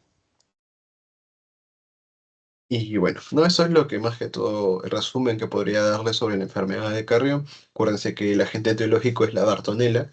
Dentro de las especies de Bartonella, la más común es la Bacilliformis. Es una bacteria móvil, tiene flagelo, ¿no? ¿Dónde va a afectar esta bacteria? Principalmente eritrocitos y células endoteliales. Digamos que quién fue uno de los personajes que se le atribuye este descubrimiento, Daniel Alcides Carrión, ¿no? Por eso es que también se le denomina como enfermedad de Carrión. Dentro de la patogenia, acuérdense que es una infección, una enfermedad infecciosa transmitida por vectores, en este caso por la Lopsomia verrucarum, que más que todo lo que va a hacer esta bacteria pues, es producir hemólisis. Y este hemólisis va a traducirse en anemia, ictericia y en fiebre, ¿no? Lo que vamos a ver pues, en la enfermedad de Carrión aguda. Y luego ya, si tiene una afectación renal de repente, o comienza a hipotensarse el paciente, o es resistente a los antibióticos, entonces ya piensa sobre un caso grave o complicado. Pero ambos van a estar relacionados con lo que es la fiebre de Loroya, ¿no? Ya en una enfermedad de Carrión crónica o eruptiva, vas a ver lo que es la verruga peruana, que es una fase crónica. No vas a tener diferentes formas cutáneas o diferentes lesiones. La miliar, acuérdate que es menos dolorosa, no es más pequeño, menor de 3 milímetros, suele ser más globulosa, más rojiza. Los nódulos suelen ser más subdérmicos, ¿no? Suelen ser más, algunos profundos, pero los tumorales o mular ya es más doloroso, es más grande, es mayor a 5 milímetros, ¿no? Entonces, esas son las diferencias que pueden ver. El diagnóstico puede ser PCR, si es una fase aguda, o un frotis, o en la fase eruptiva puede ser ya histopatología, puede ser inmunofluorescencia indirecta, ELISA, Western blot, etc. Y el tratamiento, si es leve, es con una fluorquinolona, ¿no? Un ciprofloxacino a la cabeza, vía oral, de primera línea. Ese es el caso leve. Pero si ves que el paciente pues tiene hipotensión, un pulso débil, hipotermia, tiene fiebre muy alta, tiene anemia severa o deterioro clínico a pesar del tratamiento, entonces tú ya dices es un paciente que está en un caso complicado y le vas a sumar a esa fluorquinolona una cefalosporina de tercera generación, que en este caso es una ceftriaxona, y vas a darle endovenoso inicialmente y luego ya vas a terminar con vía oral. Una pregunta, ¿y para el tratamiento para crónico hay? ¿O qué cosa se le da cuando, digamos, llegue al paciente en forma crónica? En todo caso, con la verruga ya. A la persona con la verruga también se le puede dar lo que es el tratamiento antibiótico inicialmente y eso ya puede contribuir a que la lesión pues disminuya, ¿no? Pero a veces también suele ser autolimitado pues esta lesión crónica, ¿no? Si es que no presenta estos síntomas de mialgia, ictericia, ¿no? Esta lesión, esta verruga crónica se autolimita bastante, por eso es que hay pacientes que son incluso asintomáticos, ¿no? Pero se suele autolimitar más que todo. ¿Alguna otra duda?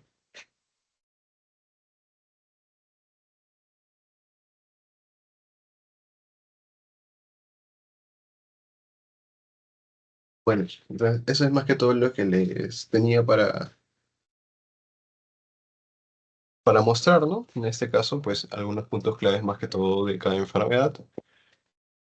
Bueno, espero que les haya podido dar a entender